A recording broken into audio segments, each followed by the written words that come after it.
Hello, Kamarkada! Luzon, Visayas, and Mindanao! Welcome to another episode of More Stories. Ako po si Bettina. Ready ka na ba? Because we have more stories para sa'yo.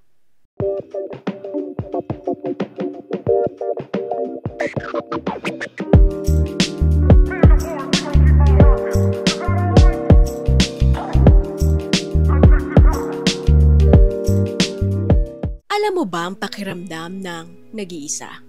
Naiiyak at nagdarasal na sana matapos ng lahat. Kung hindi man problema, kahit ako na lang. Kumusta ka, Morkada? Ako po si Joey ng Tanza, Cavite. Ngayon ko lang napagtanto na wala pala akong matatawag na kaibigan o kahit na sino man na matatakbuhan kapag punong-puno na ako sa buhay. Sa huli, sariling problema, sariling comfort. Sarili mo lang ang meron ka. Hirap na ako magtiwala sa mga tao MOR, lalong-lalo na sa mga tinatawag na friends ko, no. May insidente kasi before na sinama ako ng kaklase ko na akala ko kaibigan ko sa ospital. Bibisitahin lang daw namin ang isa naming barkada na nanganak. Hindi pa kami nakakaakyat ng room ng pasyente ay pumunta muna kami sa nurse station. Pinaupo ako, kinuhanan ng BP. Yun pala. Ipagdodonate na ako ng dugo. Nagulat ako kasi hindi naman talaga minention sa akin na magdodonate ako ng dugo. Kaso nga lang nung mga panahong yon, medyo tatanga-tanga din ako. Uto-uto. Low blood po ako, sabi nung nurse. Sabi naman nung kaklase ko, ulitin natin, baka pagod lang. So, pinagpahinga ako. After 5 minutes, inulit-ulit ng nurse. Low blood talaga ako. So, hindi ako nakapag-donate ng dugo. Sabi nung kaklase ko, swerte mo nakalusot ka. Tapos aalis na sana siya ng room nang sinabi ko sa kanyang, ikaw, hindi ka ba magpapacheck? Baka pwede ka mag-donate. Sabi sa akin ay, hindi ako pwede. Pag-akyat ko sa kwarto ng pasyente, nagtanong yung pasyente kung nakapag-donate na ba raw ako ng dugo. Sabi ng kaklase ko, hindi, mababa BP niya Right there and then, napaisip ako, parang may connivance sa nangyari. Na nag-usap sila na magbibigay ako ng dugo nang walang permiso ko. I simply just can't trust them. Iba pang senaryo ay kapag may nagkakasakit sa batch namin nung college at nagpapasolicit sa GC. Parang lahat pwedeng tumanggi o hindi magbigay. Naiintindihan naman daw nila na hindi kaya magbigay kahit na working naman abroad. Pero ako, parang ang sama-sama ko na kapag hindi ako nakakapagbigay. Kesyo, nasa Pinas naman daw ako, malapit lang, may magandang trabaho. Oo, may magandang trabaho ako, maganda pakinggan. Pero hindi ang sweldo. Siguro ay nasanay lamang sila na madalas akong nagbibigay, tumutulong at laging nandyan kapag kailangan nila. Nung ako naman ang nagkaproblema, wala sila. Bettina, nagsara yung business namin ng GF ko at hindi na nakarecover. Nalugi, nabaon ako sa utang. Iniwan niya ako, nakapag-break siya sa akin at lahat ng liabilities iniwan niya sa akin. Sumabay pa itong BFF ko ng 15 years. Bigla na lamang akong ginost nung nalaman ang nangyari sa akin. Inunahan na ako Sisingilin ko pa sana siya. May utang kasi yun sa akin, Bettina. Sayang din yun. Pwede pang makatulong pambayad ko sa mga utang namin. Nag-chat ako sa GC ng batchmates ko nung college. Nagbebenta ako ng mga kung ano-ano, pero walang pumapansin. Nawalan na ako ng gana sa buhay.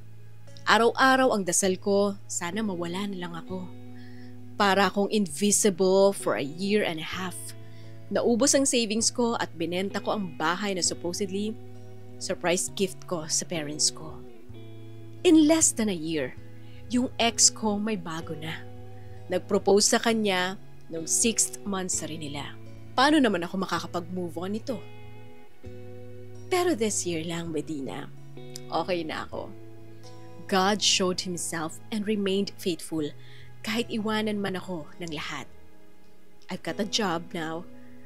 Hindi pa nakakabayad ng utang pero alam kong malapit na. Sana nga tuloy-tuloy na pumabor yung kapalaran sa akin dahil hindi ko na kaya ang panibagong pagsubok na darating. Naniniwala naman ako, MOR, na all things work together for good. Na ang lahat ng magandang binibigay ko sa mundo ay babalik din sa akin eventually. Maraming thank you po sa inyo at sa iyo, Petina. Ang inyong kamorkada, Joey.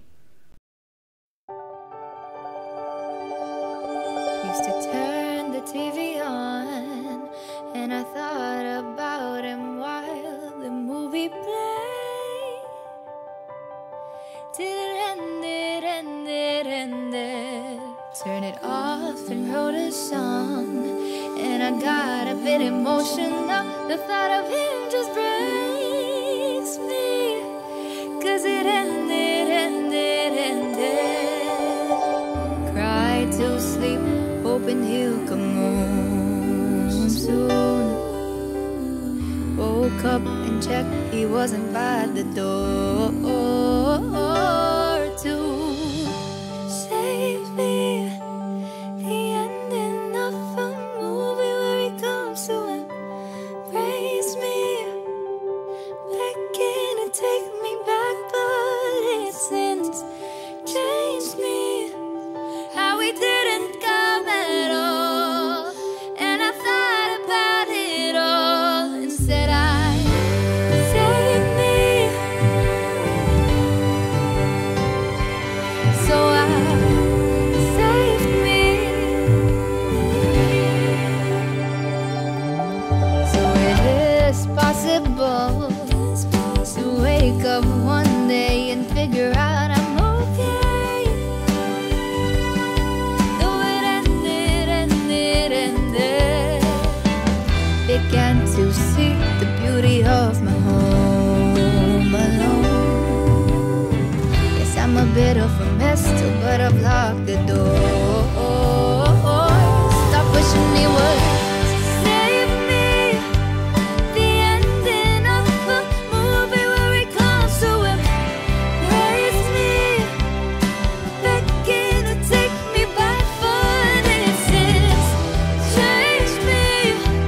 How he didn't come at all, and I thought about it all. Instead I saved me, so I saved me.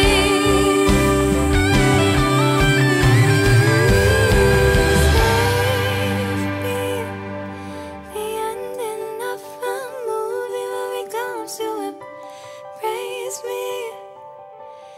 begging to take me back, but his sins changed me.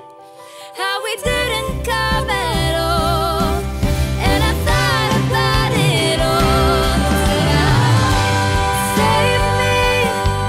The ending of a movie where he comes to embrace me, begging to take me back, but his sins changed me. How he didn't come at all, and I thought about it all. Instead I saved me, so I saved me. Save me.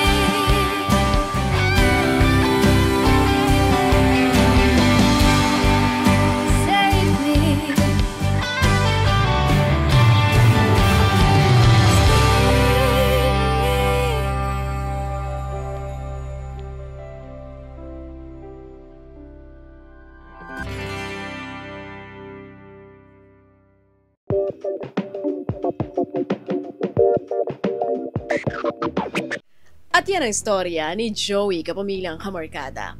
Ito talaga yung nagpapatunay na kapag wala na natira sa'yo, wala ka na rin kaibigan. Yung inuubos mo ng buong 100% mo para sa kanila, pero para sa'yo, walang natira. Ang unfair ng world. Minsan talaga ang unfair ng mundo. Kasi nasasayang yung panahon, resources mo para sa ibang tao, wala naman palang balik sa'yo. Anong nangyari? Bakit ganon? Diba? Sobra ka nag-invest sa ibang tao, pero walang ROI. Ganon siguro talaga pag nakikita at nasasanay ang tao na malakas ka at meron ka lagi. Wala nang magtatanong sa'yo kung kamusta ka na, kung kinakaya mo pa ba. Alam mo yung pakiramdam na parang wala na tayong karapatan na mapagod. Wala na tayong karapatan na humingi ng tulong sa iba. Kasi giver ka eh. Sanay yung tao sa paligid mo na ikaw yung tagabigay ng solusyon, ikaw yung takbuhan, tagapakinig, 'di ba? Kaya nga, I don't know pero minsan, hindi rin natin masisi yung ibang tao kasi akala nila hindi mo na kailangan pa ng tulong. 'Di ba? Nahihiya na lang din na kamustahin ka kasi ang galing-galing mong kargahin lahat ng problema. Kaya yung iba parang nag-aalilangan. Meron ba tong problema tong taong to? Kailangan niya pa ba ako sa buhay niya? Ano ba bang pwede kong maitulong sa kanya? Mukha namang kaya niya ang lahat. Hindi makikita sa itsura mo sa aura mo na kailangan mo rin ng tulong. Pero sana naman maging sensitive naman yung mga nakapalibot sa'yo, yung mga kaibigan natin dyan. Kung talagang kaibigan ng turing sa'yo. Lalong-lalo na nung mga kumakatok ka. Nung oras na nag-chat ka na sa GC, humihingi ka na ng tulong, nagbebenta ka na ng kung ano-ano. Yung nafe-feel ni Joey ngayon, alam ko nafe-feel din ng marami sa mga kapamilyang kamarkada natin. Alam mo, nangyari na rin sa akin yan before. Kasi pa strong akong tao Yun yung mga punto parang I realize talaga na wala talagang ibang taong nakakakilala sa akin. Hindi sarili ko lang. Kasi hindi nila natutunugan kung may problema, may mali ba sa buhay ko ngayon. Parang hindi nila nararamdaman. May nangyayari, may wrong sa buhay ko ngayon. Nangihina ako kailangan ko ng pera ngayon. Hindi nyo nararamdaman. Tawanan ka na.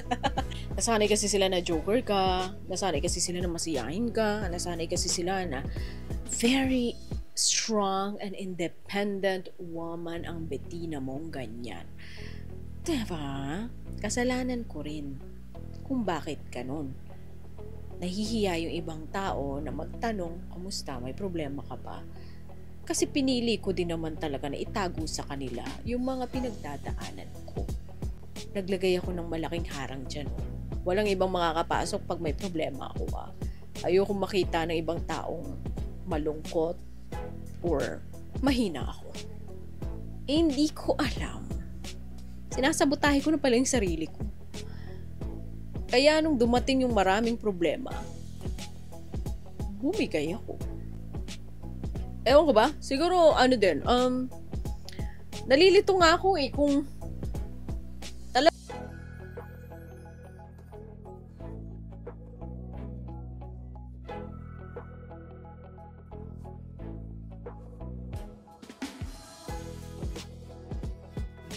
tapos ma-pride pa ako dati. Sabi ko pa talaga guys sa sarili ko, don't let anyone clean your mess. It's your duty to clean your own mess. Patulong ka kay Lord. Ganon yung mga drama ng kalitaan niya natin sa sarili dati, diba? Mga ibang tao, wag mo na silang pakalaman. Meron silang mga kalat na kailangan din nilang linisin. Ma-pride yung lola mo. Ako yun Si Joey naman. Alam naman natin sa kwento niya na humingi talaga siya ng tulong nung walang-wala siya. Kaso nga lang dinedma siya ng iba. Pero, totoo yun. Kung wala na talagang tao na ready mag-rescue sa'yo, tumayo ka on your own. Pick up yourself. Ikaw ang magiging superhero ng buhay mo. But I'm happy for you, Joey, dahil maganda na yung takbo ng buhay mo ngayon. Binigay sa'yo ni Lord kung ano yung dapat para sa'yo. Alam naman natin na yung iba't ibang tao, iba't iba din ang klase ng pamamaraan kung paano ayusin yung mga problema nila sa buhay. May iba na kayang-kaya lang mag-isa, ibubulong lang kay Lord sa universe kung ano yung kailangan nila. Kaya ni Joey, kaya na iba pa nating matatapang na mga kapamilya na wala na ng choice talaga, kundi kumapit na lang sa sarili at kay Lord kasi tinalikuran ng mundo. May iba naman na kailangan talaga ng ibang tao. Actually, karamihan. Lahat, actually. Kailangan talaga ng ibang tao at suporta nila. Ang tangi ko lang masasabi sa'yo at sa lahat ng mga kapamilya natin ay just be kind na lang talaga. Oo, kasi hindi natin alam kung anong pinagdadaanan ng bawat isa sa atin.